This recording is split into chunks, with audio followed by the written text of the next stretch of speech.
Week 7, I I believe. can't believe it's week 7. 1, 2, 3, 4, 6, 7. I mean, look, everybody talks about. I don't think it's week 7. It's like week 2. Yeah, I know. It doesn't feel like it. Look, Rob Browne in Memphis. It rained all day yesterday and all night. Brendan Martin in beautiful Marion County, Florida, It's Ocala, beautiful today. at the studio central for the SEC Sidelines Sports Network. Look, lot to talk about today. We got Jordan Davis Hill, 247 Sports on Georgia, over in the Classic City. We will have Yancy Porter, Rebel Yell Hotline in Oxford. Rodney Orr, Tider Insider. A lot to talk about. Look, do us a favor. Big deal. Take a picture with your cellular phone of that there QR code. YouTube, Twitter, and Facebook. 8 channels simultaneously. And we cannot thank you enough. All of you watching the show, sharing the show, means the world to us. And last night, Coach Ryan Silverfield of the Memphis was there speaking to the Touchdown Club in Memphis. What a class act. Went up to every single person in the room and said, thank you so much for being here. That means a lot to me. And even, texted me this morning, hey, thanks for being there. Well, Rob, I think special. that's really cool. He's a class act. Before we bring on Jordan, I just want to say I was looking at the metrics 2 nights ago, and we have great numbers all the way around. There is something like 80% of you watching this program, wherever you're watching it, do not either like the program or follow us or any of those things on the social media platform that you're doing. So do us a big favor. It really means a lot. I know you hear it a lot, but go ahead and click subscribe on YouTube. Go ahead and click like and follow on Facebook. Go ahead and share the show. Feel free to share it with your friends or whomever. It really does help us out and helps us continue to bring really free content to you each and every day. That's all I want to say, and that's a heartfelt thank you. And also, please just go ahead and click that button. It really helps us out. Thank you. Absolutely, it does. And look, let's get started here. Brendan, you're right. Jordan Davis Hill, you cover the dogs, and you got a great podcast, Junkyard Dog Podcast. A lot of great content on there. By the way, let me say good morning to the Burgermeister who watches you always out in Reno, Nevada. Burgermeister, we got to get you to Athens, back to Athens as often as possible. Jordan, the dogs got a solid win against Kentucky. Your takeaways and long season ahead of us. We're only in week 7. Yeah, like you guys mentioned earlier, it is kind of weird that we already are in week 7, but that's just how the season goes. But no, I think the biggest thing was that Georgia took care of business against Kentucky. I think the biggest thing for me, and I wrote a column on Friday before the Kentucky game talking about that this was Georgia's opportunity for a get-right game. And you don't get those a lot in the SEC, but, we all know kind of the state of the Kentucky program right now. And, I thought with that being a 12 p.m. Eastern kickoff that, Georgia might find itself kind of playing with its food. And credit to the Bulldogs, they didn't. 2 touchdown drives on their first 2 possessions on offense, forced a punt pretty early, I think after maybe 5 plays on Kentucky's first drive, and got the ball rolling in the right direction. They did what they needed to do against an inferior opponent. Covered the spread for the first time, which I know that Kirby Smart doesn't care about, but it speaks to the expectations and how some of those earlier games they had not been able to do that. So all in all, pretty good game. Passed most of the test. Really the biggest issue or the biggest concern is they did get their left tackle banged up. Monroe Freeling hurt his ankle, and that's going to be a big question going into the Auburn game. But no, didn't play with their food against Kentucky, did what they had to do. Like I said, covered the spread for the first time and moved to 4-1, getting ready for another big road test. Yeah, and it will be, when you and I were talking, and Brendan, before the show, Auburn, they sold a game to Atlanta. I love Atlanta, but it's different now when you've got 9 SEC games. I don't think not everybody's going to have 5 road SEC games next year, but you go from having 8, 7, then to 6. Athens, though, has to deal with that with the game down in Jacksonville, the world's largest outdoor cocktail party every year. They overcome it. Yeah, I mean, I think the biggest thing is Georgia is accustomed to that. That game has been in Jacksonville for years and years, and has been a neutral site since I think '96. They went to the campuses for a couple of years when the Jaguars were working on the stadium. So, no, I think when you look at the Auburn part of that, it's the fact that Jordan Hare has such a true home field advantage that you're giving away. And you look at the rest of Auburn's schedule, it's not like you can really afford to not take advantage of your home field advantage. You want to make it hard on teams, especially, just seeing some of the Auburn folks I know. I think there was frustration in, that being announced as a home and home against Baylor. You go to Waco and then decide, that they're not coming back to Auburn. So, yeah, the Georgia part of it, there was, I think, a lot of people hopeful that Georgia, Florida would move back to the campuses when, the Jaguars are renovating their stadium right now, and, it's not going to be in Jacksonville the next couple of years. But, the money aspect of it is just too good to turn down. And again, I think, the time we are in right now in college football, it's kind of to the advantage of Georgia and Florida's leaders, where they can say, well, this game's always been a neutral site. We have that history there. You don't really have to sell people because that's, what they're used to. But, look at that Auburn situation, Georgia Tech did something similar for this year. This game against Georgia was going to be at Bobby Dodd, and they sold it to Mercedes-Benz and got a nice payday out of it. Now, I do kind of wonder if Georgia Tech knew how good they were going to be this year, if they would do that.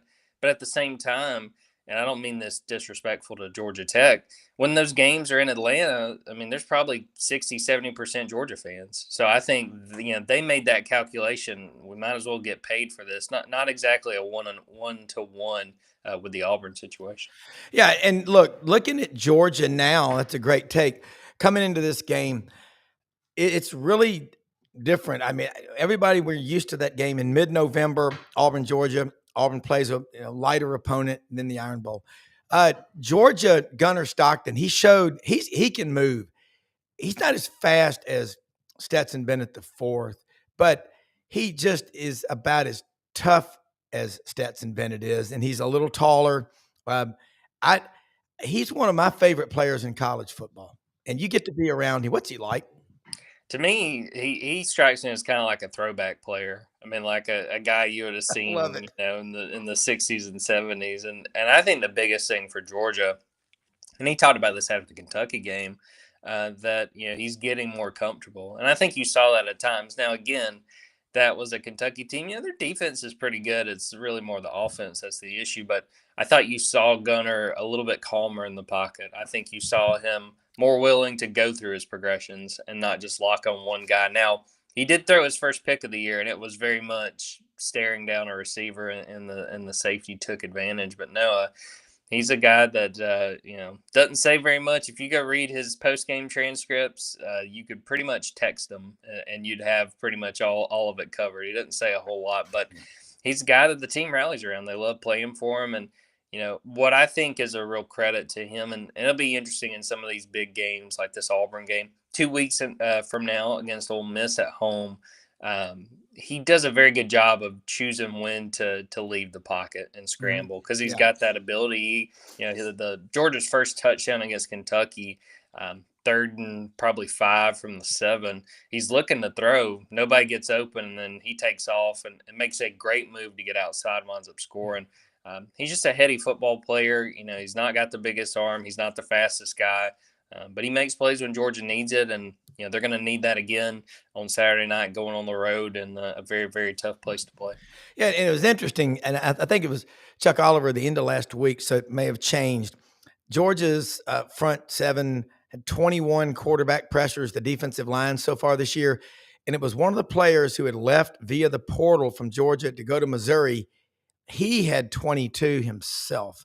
How many quarterback pressures? I know this is a crazy question, but it's indicative of the defensive line. It's not what it was, 2, 3, 4 years ago, but who has that kind of depth? Georgia has great players up front, but talk about that room. Yeah, I mean, that to me is going to be one of the keys to this, playing Auburn, because this Auburn offensive line has struggled. And look at that Oklahoma game, which that Oklahoma front, I think it's significantly better than what Georgia has right now, but they sacked Jackson Arnold 9 times. So this defensive line's got to bring it. I've had this conversation with a few folks getting ready for this game, and it's a group that's really talented as far as Georgia's front, and they've expected several of those guys to take a step forward, taking on bigger roles, and they've just not the production has not been there so far. And, you hoped you would have that against Kentucky, which I think had given up 6 sacks against South Carolina. Georgia had 2 sacks, but I mean, it wasn't anything, they did not take that game over. And there was some criticism on Saturday. I know that Jesse Palmer was talking about the defense needing to be more creative, especially on third down. Kirby was asked about that. Didn't really care for that question, and said basically, Jesse can have his opinion, and we'll keep doing what we're doing. And, I'm paraphrasing there, but no, they have not been as good at rushing the quarterback, affecting the quarterback, and a prime example of that was the Alabama game. Ty Simpson, was running for his life against Florida State, and a lot of the conversation going up to that Alabama game for Georgia was getting to him and pressuring him, and they did not do that at all in that first half. And Georgia put a lot of zone, and if you're not pressuring a quarterback, he's going to pick you apart in zone. Yeah. They wound up kind of switching, putting a little bit more man in the second half, but again, just could not get to him, and it was a big reason I think Georgia lost that game. So defensive line has not played up to the standard for sure, and especially what I think this group's potential is. They've got to be more productive there. They've got to get after Jackson Arnold, especially with Jackson's running ability. I mean, when you look at the quarterbacks over the years that Georgia has struggled with, it's guys that can move, guys who can extend plays, and guys, if they got to take off, they'll run downfield and see how much they can get. Yeah, and you look at a quarterback, they say he's a dual threat quarterback. Marcel Reed, A&M. I don't know. He's not a great passer. He's a heck of a runner. You look at Gunnar Stockton, as you get deeper into the season, it's just survival of the fittest. He's pretty good about not taking hits. I mean, we remember that in the SEC championship game. That kind of was his stamp, like, I'm here. But don't you think that he is one of the smarter guys? I think he's very cerebral. Well, I think the biggest thing is he's just got to keep that up, because he did take a couple hits. He kind of went flying. I think it was on the first drive against Kentucky, but I do think that's something that he's learning to do. And Kirby talked about that after the game, that, him having to understand that he can't take all these hits. Someone asked him if he felt like he was back in Rabun County during that Kentucky game. And I think the realization was those guys at Kentucky, they're a little bit bigger than those guys he was facing on Friday night. Yeah. So I do think that's something that he's learned. And again, I give him a lot of credit that, I think early in the season, he might have been a little trigger happy as far as, I don't like what I'm seeing in this pocket. I got to go. I think that he's learned to trust it, which, is not easy. They're starting 2 true freshmen right now. It's a line that is a little shaky, but I think has played pretty well given the circumstances. But yeah, I think he's taken a few hits enough at this point to know, all right, I need to be smart. One of the best plays on Saturday, a design quarterback run on, I think, 3rd and 1. Mm-hmm. He took off down the field, picked up about 19, and very wisely slid down and then got back up, got ready for the first down.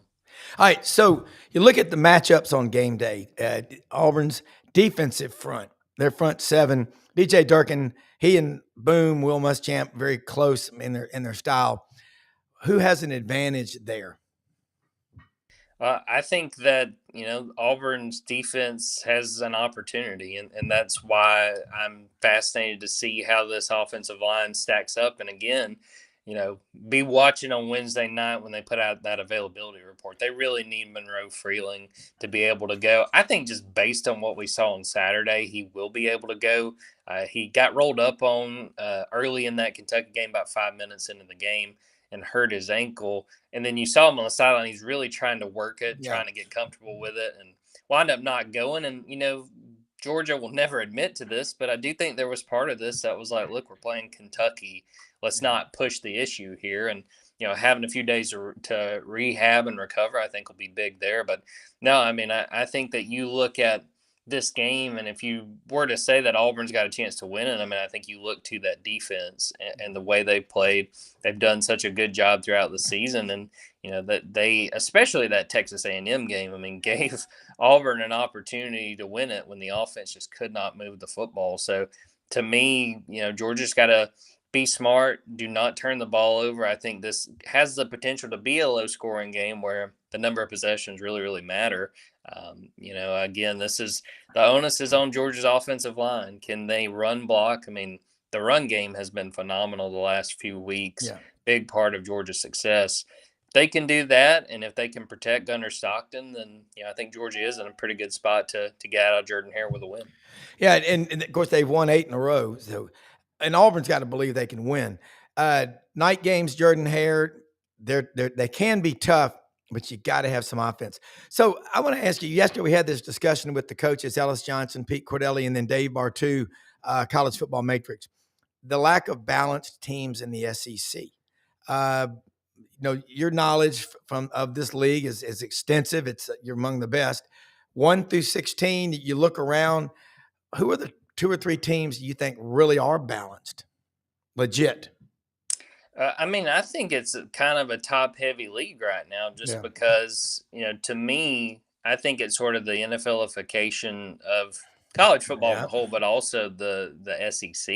I mean, because you look at we had this discussion on Monday on a show that if you would have told us that the favorites right now are like Ole Miss, Texas A&M, and Oklahoma, I think a bunch of us would have done double takes, halfway through the season, but also understanding there's a lot that can still happen. And I think a big part of it is something Kirby talks about, especially during fall camp, getting ready for a season.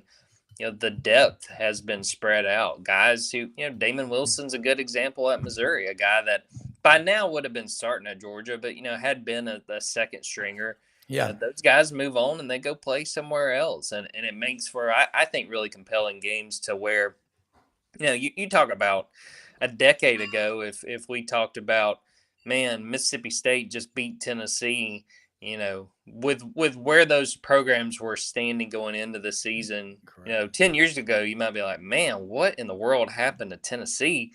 I mean, just the talent gap between these teams is significantly smaller. And, I think that's why it makes for some compelling games. It makes for situations where, Texas is kind of scrambling after losing to a Florida team that, a bunch of us had written off already at this point in the season. So, again, it's one of those situations where, I think a lot of the coaches have come to the conclusion we're not getting undefeated teams anymore, at least in the SEC. And again, I compare it to the NFLification of college football. You don't see undefeated teams in the NFL. These teams beat up each other on the way to the playoff. Just a matter of who can win those marquee games and get to that finish line to get in the playoff and then see what happens from there. That was the take I had when I was at the game last Saturday. I was just like talking to some fans out there, like, man, this every game in the SEC is close. Yeah. Whether or not you agree if anyone's better or worse, or the players are better or worse, which I think is tough to tell. But nonetheless, the product, as far as, the interest is there, and it's like pro. So I think you can have that perspective. I mean, gosh, how far have we come, guys? It used to be like you couldn't even like sneeze and kind of like even win a game by 5 and you might have been out of the race. And now we're talking about you can lose a game or two. Yeah. Jordan, that being said, Kirby's right. And we talked about the NFLification. The fact that people all over the country Saturday will be watching Indiana at Oregon. I mean, who would have done that 5-10 years ago? All right. So back in the SEC, the mental toughness part of Georgia. You get to talk to those players and coaches every day. You are on the ground there. Mentally, and cerebral, that part of it, the toughness part of it. Name me a team in the SEC that plays a full 60 like Georgia, a similar style of attack. They are relentless. No, I mean, I don't think there's many. And I think you saw that even with the Kentucky game where they had the opportunity to sub in some backups, some guys specifically on defense, but they got a lot of guys on offense too. That, probably aren't going to play very much when we get to this Auburn game on Saturday, but they want those guys ready. And I asked Kirby about that after the game on Saturday, the guys on defense. And he said, he's always put a ton of value in practice reps and what those are worth. But there is something different about being out there between the hedges. And you got, probably by that point, maybe 80,000. A lot of folks have cleared out by that point, but a ton of people watching you more than you've ever seen before. That they get those guys ready. And ask DJ Lagway, okay? Like there are game reps, and then there's just reps. There's repetition, right? There's just getting it ready for the game reps. I I think you can't have one without the other for sure. But in the SEC, you're going to have SEC game reps. Yeah. And Jordan, you just go back just a few years ago. I was looking through some photos, the big red wall offensive line at Georgia. And I'm not sure, there was maybe one of the coaches' wives was out there in front of those guys juxtaposed against them. And you're like, man. Good word. Yeah. But word wealth. But all right, a couple of questions. Jordan, I have people ask me this, and I got to ask you, with so much content that you're putting out, do you call them stories, articles, columns? There's so many different verbs. You call them a column, don't you? Usually they're articles, but I usually Okay. write maybe a column a week. We'll see. Okay. I don't know if I'm gonna write one this week for Auburn, but yeah, usually they're just articles going up on the site. Yeah. Well, it's the content coming out there too on Twitter from you is outstanding. So look, we went a little bit long today. Will Gunner was going to be on right after you. He had to reschedule to tomorrow. So appreciate you staying long. Let people know like any storylines that we're not paying attention to that you can tell us about Georgia and how to follow you and watch your great Junkyard Dog podcast. And as always, thank you more than you know for sharing your time with us. Yeah, appreciate it. And yeah, I mean, the one I'm watching, we talked about the Georgia offensive line against the Auburn defensive line. And my thing is Auburn's receivers. They've had such a hard time getting them involved. Yeah. Georgia's secondary's been kind of spotty. Go look at that Tennessee game. You know, there were some explosive opportunities that Alabama missed out on in that game. If this were a game to just chunk it up, if you're Jackson Arnold and see what someone can go down, maybe Cam Coleman go make a catch, this might be the one. But yeah, dogs247.com, on Twitter at Jordan Davis Hill, on Twitter at dogs247. Junkyard Dogcast is the podcast. And I'll just tease this too, because we were talking about teams beating up on each other. Brendan's Florida team, the guys that I worked with before the season, they picked them to beat Georgia. And I'll just say after Saturday, I don't hate that pick with the way Florida's defensive line's playing right now. Yeah. Anything is possible. I mean, anything's possible, man. Anything's possible.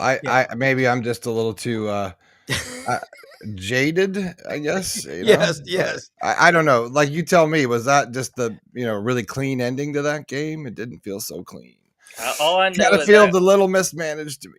All I know is Matthew Caldwell played at Auburn High, and I watched him. Should have won a state title. Maybe Sark got to give Matthew Caldwell a few more reps. You know what? I think he's what I'm to steal a Rob line. He's got a little logo fever back there. I don't know. I watched him play, and I can tell you this: he is definitely not 100%. I mean, if you're close enough to him out there in the field, you see we're talking about Manning. Arch. He's just not. He's not really. I don't know. It's not like a comfortability. It's just like he can't. It doesn't seem like he's in the right system, and it all feels uncomfortable for him. Yeah, and he also doesn't feel like he's fully, either physically there or whatever. But he just seems to be a little step behind. There's a few plays that make you go, okay, I get it, and then there are other plays where you're just like, I have no idea what you're looking at. Yeah, and I think like, where is it? Like, I keep looking for this, like, the magic, right? I was like, hold my breath as the end of the game. I'm like, oh God, Manning's going to come back and beat us. Well, a Manning. Yeah, but it's interesting. There's some quarterbacks who are sprinters, and there's some guys who are runners. Then there's the triathletes. That's Gunnar Stockton. That kid you just watch him, watch his body language. He doesn't say a lot. He just proves it on the field. So he's got the want to. Yeah, he's call him a throwback, whatever, retro. but he's what you love about college football, and probably got a new vehicle now. But he's on his second third. Jordan, yeah, Jordan, thank you so much, man. Have a great week. I'll see you in Auburn. See you, Jordan. Right. Okay, Brendan. It was interesting last night at the Touchdown Club in Memphis, and we've got Rich Clark coming in, the executive director of the College Football Playoff Committee, coming in this Monday, the 13th. We had him on the show about 6 weeks ago, and he provided, I think, a good deal of clarity. And you're right. You can lose a couple of games, and maybe you could lose 3 with these brutal schedules that we have and still make the playoffs. I like that term, the NFLification of college football. I don't like it, but that's a proper term. Let's play the game. So why did it matter back in the day to schedule a tough schedule? Like, what was the point of it? It was number one, you could say for the fans. Number two, you had to iron sharpens iron. It makes you But like better as when you a play better coach, you needed to competition. schedule a tougher schedule to be considered, especially when we go back BCS days and all that. So and look back in the 80s at the schedules, Yeah. the non-conference schedules. I mean, 1987, I remember flying back from New York. Auburn opened up with Texas. They played Kansas that year. They played Georgia Tech. They always played them up in Atlanta or Auburn every year. And then you played Florida State, and you had one other, North Carolina in Chapel Hill. And I went to that game up there. And speaking of Chapel Hill, real quick, I'm a big Bill Belichick fan, incredible pro coach. That doesn't work in the college ranks in 30 seconds or less. Why not? Why is it such a disaster at North Carolina, in your opinion? You got a guy that's, I mean this, like, it seems like he's obsessed with a very young woman. He's making poor decisions. So if I'm seeing that behavior from somebody like that, I gotta wonder if he's okay, because it's him. Yeah, He's making decisions, obviously that are whether we're visible or not. The ones that we do see are just atrocious, and they're not indicative of who he was, as a coach before. Maybe he was and we didn't know it, but whatever it is, we all know certain relationships in anyone's life can certainly derail you. It seems to me, if I'm broing it out with him, I'm like, bro, Belichick, like, calm down, man. Like, this girl's taking over your life, and what are you doing? Like, what are you doing?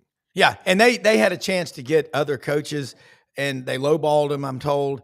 I bring that up, Rob, because it's his decision-making executive function that is seemingly not the same as it was before, right? Yeah. His executive function is not making, like, this is so not what I thought Belichick was at all. And then to go see him make the decisions and try to get coaches, like, I don't know. I don't know what he's doing down there. It's so not a good fit for anybody. Yeah. Well, one interesting thing is that he is a college football historian. He loves the history. I know people who've met with him for 3 or 4 hours, coaches that have said he is fascinated with college football history, especially in the South. So we're going to see what happens. Dabo got a win up there. Looking around before Yancy Porter joins us from Rebel Yell Hotline. Well, before we talk, because we don't talk much about Ohio State.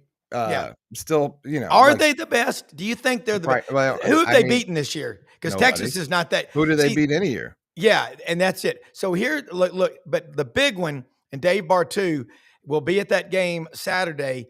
Indiana, number 7 against number 4-3 Oregon. Curt Cignetti. People, how long will he stay at Indiana? Enjoy it while you got it. Curt Cignetti. He likes it there, and Dave said something. He loves it there. Dave Bartu said, think of coaches now in 5-year blocks. Cignetti goes somewhere at 64. He coaches till he's 69 or 70, fixes a program, leaves it in great shape, like Nick Saban did Alabama. Now, people panic attack after the Florida State win over Alabama, but I stood by I can't change my pick. I got Georgia playing Bama. I still got Georgia winning the SEC. Well, doesn't it all, like, look, Rob, we said, I think maybe it's because we just track it every single day, in our personal lives, and then, for our, in our sleep, and it's what we do and love, but it's just like, it always seem like, even I said this before the March Madness. I said, we talked about that. Isn't it always everyone sort of at the end? It's always the same player. Like, it always seems to be the same teams, right? We talk about this midway point, but it always shakes out somehow, doesn't it? It does. The old saying about people and what they do in life, zebras don't change their stripes, just their watering holes. The years change, the dates change, the names of the players change. But there are programs that the DNA is so deep. They find, like Alabama, you are expected to win in everything. That is a culture there. There are some cultures that hope they beat you, They know they're going to beat you. It is a And there are some teams that play mindset, Alabama. and Winning is a state of mind. It's not a right, and part-time that's deal. what freaks me out about being so distant from anything real as a Gator fan, right? Because you now get to be a decade out, right, of something real. It's hard. And it's like, this was It the year is. you're supposed to go to the playoffs. This is the year you're supposed to make a run. This is your 4th year. Great win on Saturday, no question. I don't think Texas is really a number 9. But They're not even ranked I anymore. don't. I was totally, Texas logo fever for that deal. Hold on. You were on the field, which you are at Yeah. all those games. Was your dad up in the box? Okay. So the two of y'all, you've seen so much football, not just Florida, but across the way. You know when a player's hurt. Arch Manning. I'm certainly no Dr. Jim Andrews or Dr. Pete Indelicato, but he doesn't look right. And maybe Sark said this, that he's running when things are confusing or you're panicking, you'll just take off running. Flight or fight. Some people run to the fight. The Marine Corps, for example. But I look at this. You look at Ole Miss. Look at the mentality of a Lane Kiffin coach team. Who in the world saw Trinidad Chambliss coming out? And then Austin Simmons is injured, and all you see from Austin Simmons is he's cheering for Trinidad to do well. He's not having a pout, fit. If you've got that kind of culture, and you look at Joey Aguilar at Tennessee, I really like Josh Heupel. If you ever meet that guy, he is genuinely just a decent, good guy. So is Billy Napier every time I've ever talked to him. But you all know him. But these guys, you've got to exude confidence. That's the number one thing. Eli Drinkwitz, Missouri. He has a chip on his shoulder, and he coaches that way because we need we're the Western Bureau of the SEC network. That's what we'll be. Well, I mean, the way it's Missouri doesn't get the coverage. Sorry, everyone. I'm not Buddy Martin. I'm just going to change my name line there. We share. Hey, listen. We share studios around here, okay, everyone. So it's not like it's like there you go. You can donate to us. We'll have multiple studios. I love his full name, his Christian surname. It's a pretty badass name. Wilton. Somebody said, Zach, thank you, Mr. Martin. You favor Will Ferrell just a little bit. Well, I remind everybody of somebody. So it's.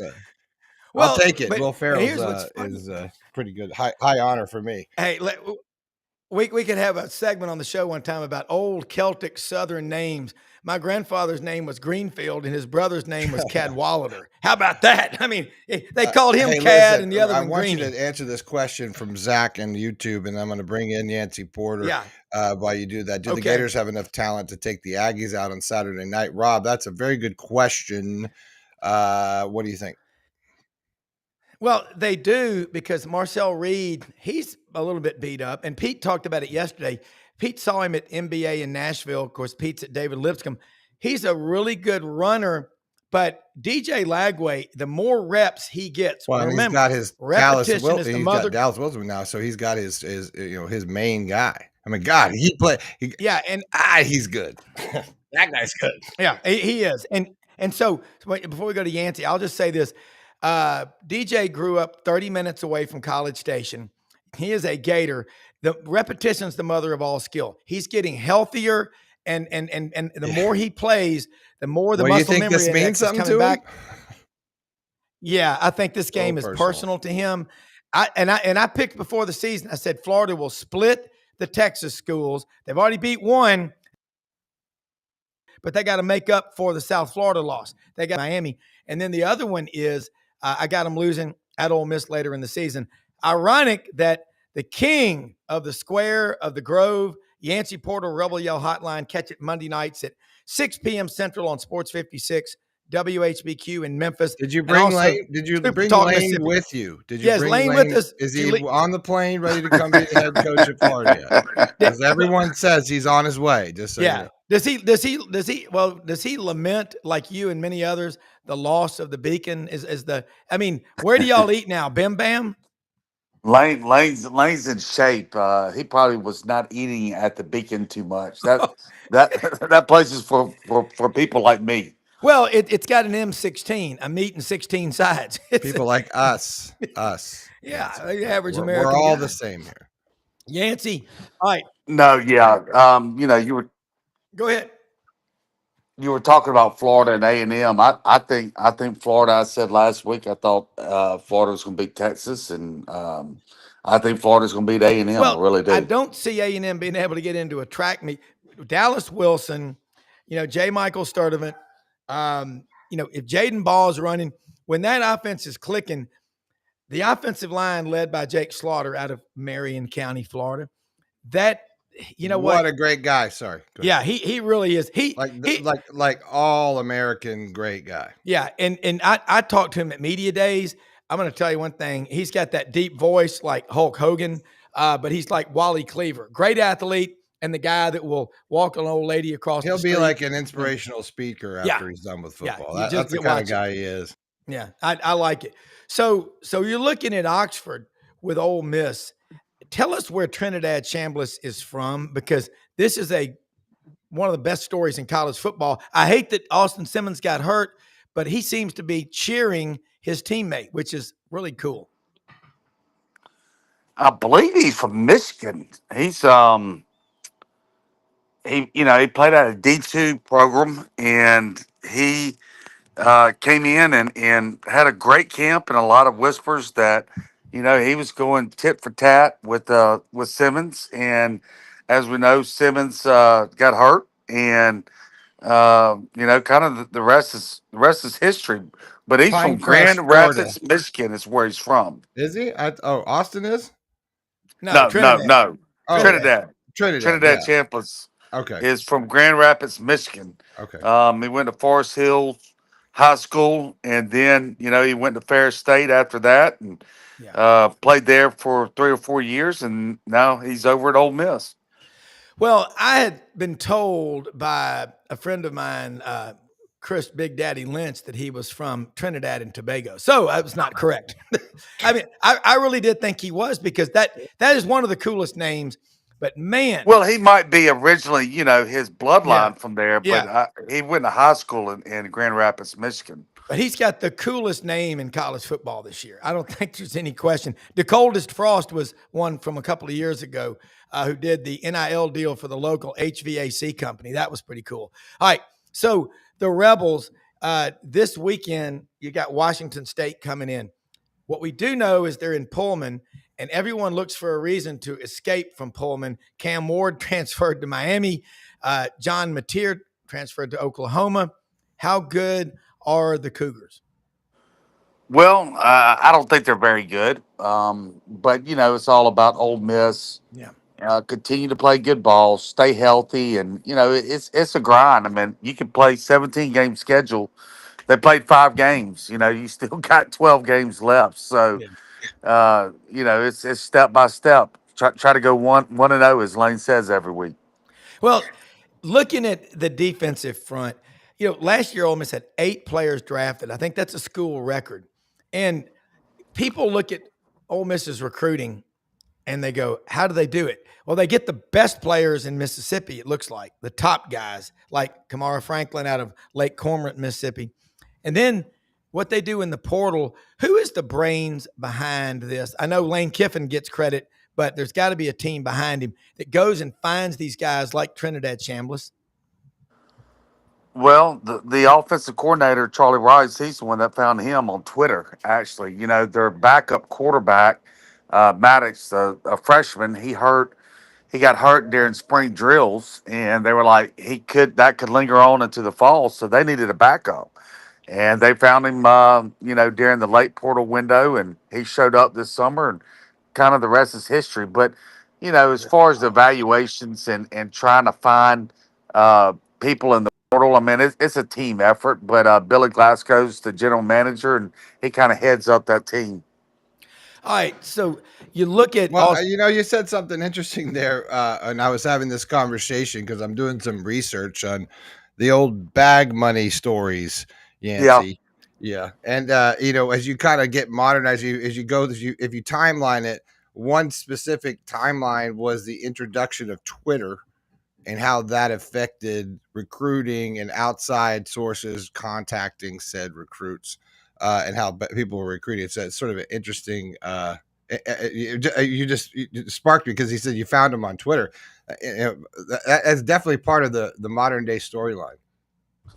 Well, the old bag money's gonna come back and play, right? When they go to revenue sharing, and they're gonna kick out all of the NIL deals for that are over $600 or whatever that have to be approved Yeah. through the committee. So I'm afraid, well, I don't know. I guess it's tax free money for the kids, so they might like it.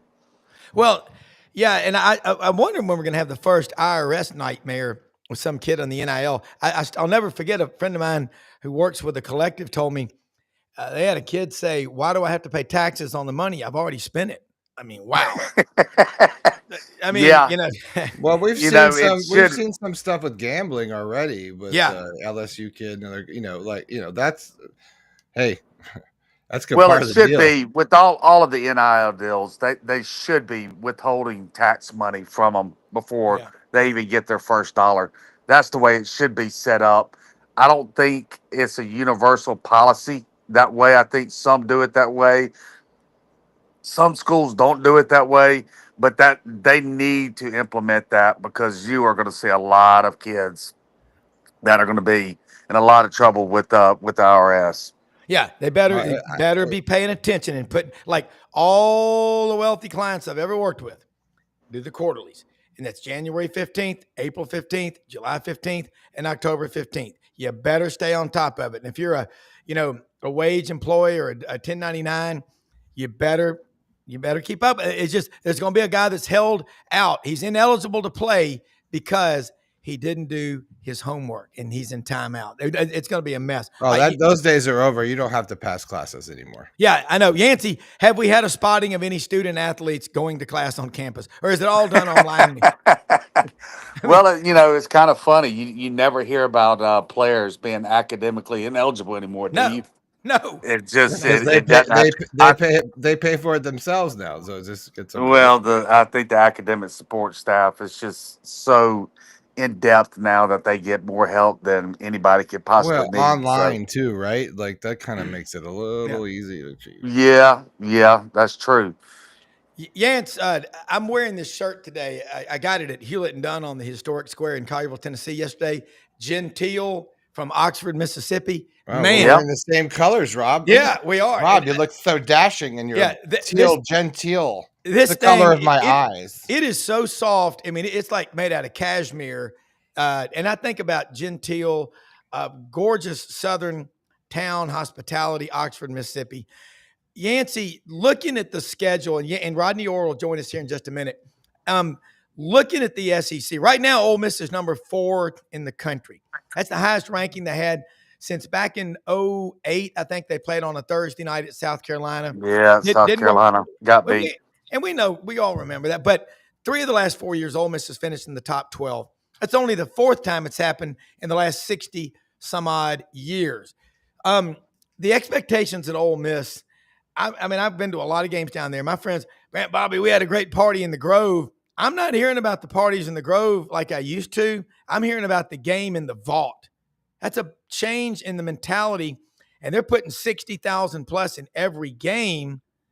And then they're putting maybe that many tailgating or more in the Grove and around Oxford. Talk about that atmosphere and lane mania. Yeah, I mean I think they've had now 12 games in a row over capacity. So it's winning, and winning at the pace that Ole Miss is winning brings the fans in the stadium, right? So they've been over capacity. Like I said, 12 home games in a row. I believe they're 18-3 the last 21 home games. So they've won a lot of games. And that's SEC games. They're 18-3. The last 21 games at home. So they're winning a lot. And when you win a lot in the SEC, Right, the fans I'm will come out and watch you. The logo fever. It's hit me, man. But I'm looking ahead past Washington State.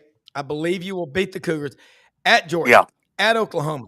If I'm a player and a coach, I love going on the road, especially playing as the visitor in the 11 a.m. timeout game. Kiffin and I don't know if he has a degree in psychology or not, but he absolutely is brilliant at deflecting all the pressure and putting it on other places. I think it's just fascinating. So we're going to get into that. But Yancy, Rodney Orr is on with us now. Tighter Insider, folks. Look, it's only $48 a year. And this dream started back in 1996 when the man from Mobile who lived in Corpus Christi moved back to Alabama and started Tighter Insider. And he does a great TV show Tuesday nights with our friend, we love him, Gary Harris, Tighter Insider TV, 6:30 Tuesday nights. Rodney, congratulations on another grandchild. Man, how blessed you are. How you doing? First of all, I appreciate it. Quick correction, Rob. I started Tighter Insider in a small room in Corpus Christi, Texas. Oh, okay. So, right. but you're right. I did bring it back to Texas. But I like to tell the story of that it was started in a small room in Corpus Christi, Texas, because I think that makes the story even better. It does. All right. Ty Simpson, man, you've been on this guy. You've been out front. And you also used to say about Jalen Milroe, he'll make a play where you go, wow, did you see that? A few plays later, you'd be like, did you see that? Ty Simpson is Mr. Consistent, coach's son. And all he does is just provide energy and karma and drive. What's the ceiling on this guy? Well, I don't know. I mean, again, he's so far he's been fantastic. I mean, he made some mistakes in this last game that were, could prove him. He held the ball. He had a 1st and 10 at the. Well, Yancy, back to our regularly scheduled programming. But Yancy, you look at Ty Simpson and what he's done and how important the quarterback is. Lane Kiffin is like an insurance policy. He's like a AAA rated bond with insurance, AMBAC, Physic. Lane Kiffin's quarterbacks and now Ryan Grubb at Alabama. How big a deal is Ryan Grubb, in your opinion, at Alabama? I think that was the key, right? Getting him back, reunited with Coach DeBoer. And Todd's going into, I believe this is his 4th year now. I believe he waited 3 years. Fourth year junior. Yeah. Yeah, 4th year junior. And the maturity and the reps. I mean, everybody needs reps, right? I mean, I feel bad for Austin Simmons. He's the same way at Ole Miss. He just needs reps. The defensive line at Ole Miss, that's so young.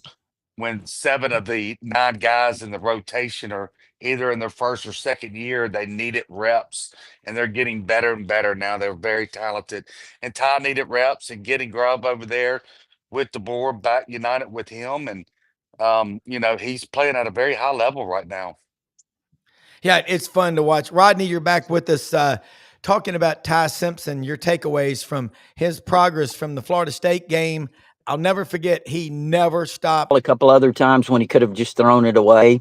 I mean, that's just something that he's, he'll learn from. But, I think overall, obviously, he's been, wow, really, really good. You look at him, and we've always thought he had the tools. We knew he had the physical tools. It was just how is he going to respond when he gets his opportunity? And, he's let it all cut loose. I mean, I think that there's a lot of confidence that's been built in Ty, and I think you have to credit Kalen DeBoer and Ryan Grubb. I think they've certainly helped him build confidence, not only over the course of the season, but over the course of since they've been here. So it's really been a fun thing to watch. All right, since the moment Alabama walked off the field, dejected, having lost at Florida State, talk about the rise of the offensive line. They've gotten better, and the defense is playing better. And before even that, your takeaways from that win over Vandy and Pavia, don't try to incite a crowd at Bryant-Denny. They're already mad at you.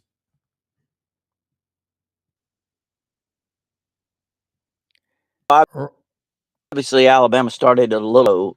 It was kind of eventually. I think there was a little bit of hangover, not just from the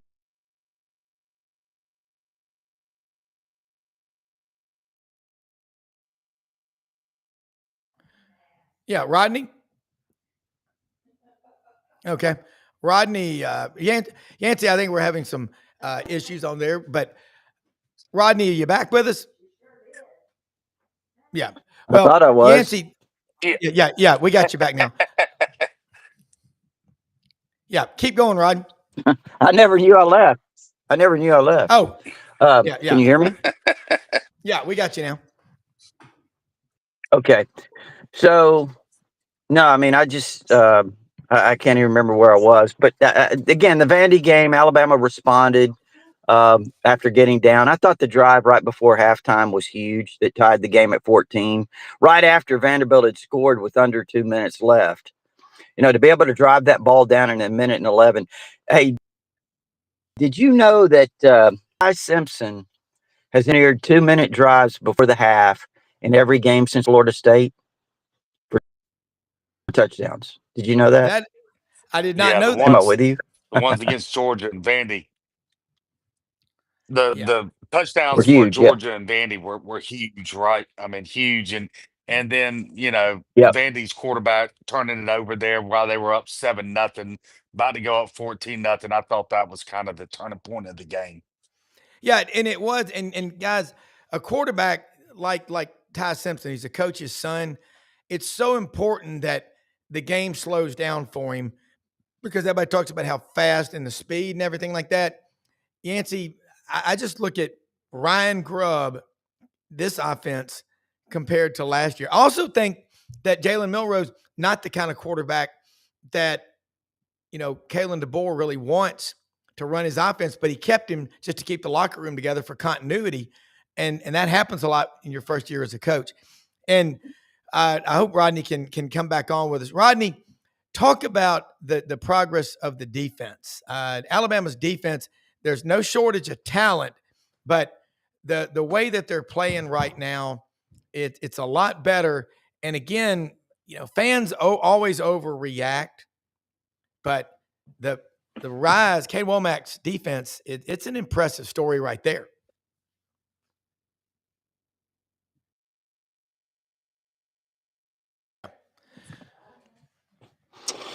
Yeah, Well, we're I mean, the just have last game here. Well, actually, Yeah. and okay. So you throw in the Wisconsin game, Georgia.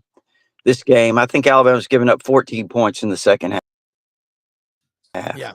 Those 3 games. Don't remember. Obviously, they shut ULM out, so you could throw there too. But just what they've done defensively in the second half has been pretty amazing. Yeah. And it Making has adjustments. been. And yeah. Yeah. Rodney, we can't hear you. You're going out about every other word. I don't know what we've got, internet demons, what have you, but maybe reboot and try to come back on. But Yancey, you start looking at this conference top to bottom, and I ask everybody this because we cover the whole league, and I want to get into it with Rodney, but Alabama goes to Missouri this weekend up in Columbia. That's going to be a raucous atmosphere. They're expanding Faurot Field in Columbia to like 80,000. They've put over 300 million in renovations into the stadium here in the last year or so. They've got Walton family money. They've got Kroenke money. They've got money, and they've also got them a hell of a coach. What do you think happens? Yeah, I mean, Drink is, he's proven his merit, right? He's come back after having a successful year 2 years ago, and then he followed it up last year, and he's doing it again. And that's what separates the men from the boys. Can you be consistent and do it year after year? And I think Drink's doing a hell of a job. I really do. It's interesting Missouri expanding their stadium and putting the money into it.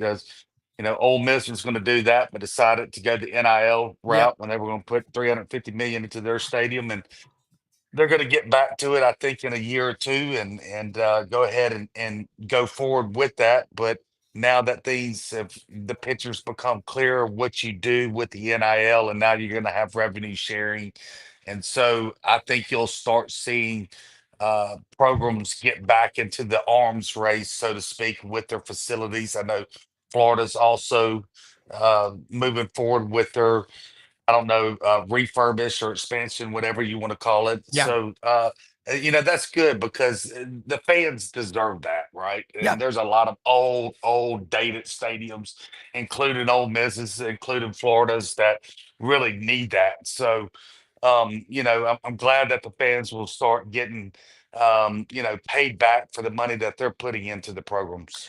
Well, speaking of old stadiums, I do think back in 2016, uh, Roger Waters, Chuck Leavell, Pink Floyd played the first outdoor concert at the amphitheater in Pompeii, Italy, since 79 AD when they had that volcano eruption. So that's an old stadium. But the stadiums now, and you pointed that out, the 350 million Ole Miss put to the side. All right, real quick, we got a couple of minutes, in a minute or less, stories about Ole Miss that you're paying attention to that are a big deal that we need to know about that are not something that you promised not to talk about, of course. Yeah, I think really the development of Logan Diggs, he's really coming on in practices, getting healthier and healthier. Came off that ACL injury the year before last at LSU, and Lacey's been the workhorse. And when you're talking about 17 game schedule, Yeah. you need some rest. You don't need to be used as much as he's being used, and keeping him healthy, because the Ole Miss run game is the difference between winning these close games and losing them last year when they weren't running the ball as effectively. And they're running the ball over 200 yards a game. They're getting back to that Lane Kiffin style offense, which everybody thinks is just throw the rock all around the field, but it's predicated on being able to run the ball. Yeah, it is. Look, Yancy Porter, Rebel Yell Hotline, folks. He's one of the best and the nicest people. Yancy, I'll beat you to it. Have a blessed day and look forward to next week. Thank you, my man. God bless. Y'all You take same care. here. Love that guy, guys. Let's say something about our sponsors. Landers Ford. And I got to tell you, last night, Landers Ford, Kent Ritchie, what a great donation to LeBonner Children's Hospital he did. They had competing bidders in the audience for an autographed football of Memphis coach Ryan Silverfield. Love those people at Landers. Man, do they ever give back to the community. Their names on like 6 high school football stadiums and fields all over. Landers Ford open every day of the week except Sunday, 7 a.m. to 7 p.m. Lots of truck and SUV season opportunities. Ask for the general manager, Brad Bellamy. Ain't anybody better. He'll make the experience easy. They'll do everything humanly possible to get you in a new car, truck, or SUV. And remember, the service department will pick you up, take you home when your vehicle's got to be worked on. They've got a huge lot at Poplar and Houston Levy. If you didn't buy your last vehicle from Landers, you paid too much. It's the way it is. Hewlett and Dunn Boot and Clothing Company on the historic square in Collierville, Tennessee. I was in there yesterday. Where do you start? It's like taking a drink of water from a waterfall. The Barber, the Filson, the Stetson, the Pendleton, the Schaefer, the Duckhead, the Filson luggage. Man, they've got so much stuff. These hoodies from Filson, they've got over 7,000 pairs of men's and women's boots, kids' boots, great looking women's earrings, the polymer clay earrings J.M. Huffman's mom makes. You can't get better. And they've just got so many pieces like the Filson dog bowls that can fold up and go in your pocket when you're out hunting. You got to have water for your dogs. They've got it. Great looking boots, and they can also restore your boots. Open every day of the week. Hewlett and Dunn on the historic square, Collierville, Tennessee, except for Sunday. Now, during Christmas, after Black Friday, they're open all the way through Christmas every day of the week. Rumble Boxing, Union and McLean. How you fight is how you live. Boxing classes open every day. Get in there, get in great shape, and work out with a bunch of like-minded people. No time for negativity. And the Pro Athletes Hemp Association, lights out gummies. They work, energy, sleep, night-night. They got them all. QR code 25% off. Most often we see the face of Christ in the least among us. Stay tuned to this channel tonight, every day. Executive producer Brendan Martin, the best in the world. We'll see you tonight. Thanks for watching.